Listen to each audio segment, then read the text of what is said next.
কি ভাই খাইছেন?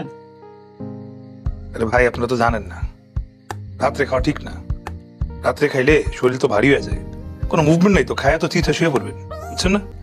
খাবারের টাকাটা দিতে পারেন নাই তো এই লেগে খাইবেন না। আরে ভাই আমরা তো আছি, শুনেন এই জাতি পাশের বাইরে না খাওয়া নিজে কখনো খাইতে পারেও নাই, পারবো না। হাতটা ধুয়ে এসে আমাদের সাথে বসেন, যান। তো বলেন তো কি করলে কি হবে? একটা কিছু করলে কিছু একটা হয়ে যাবে, এটা আমি নিশ্চিত। আপনি এত রাতে বাসার সামনে পাইচারি করতেছেন, বাসায় ঢুকতেছেন না কেন? চলেন। জানেনই 3 মাসের ভাড়া এখনো দিতে পারিনি। ও এই কথা, চলেন আমার সাথে, বিকল্প ব্যবস্থা আছে।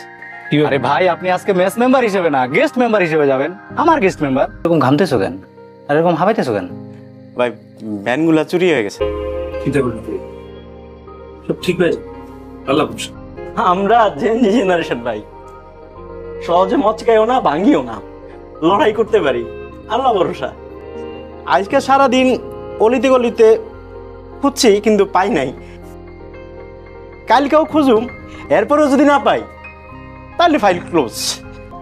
আপনাদের সঙ্গে পরিচিত হয়ে আমার খুব ভালো লাগলো। আমি চেয়ারম্যান হলেও মূলত এই কোম্পানিটা আমার ছেলের আইডিয়াতেই হয়েছে।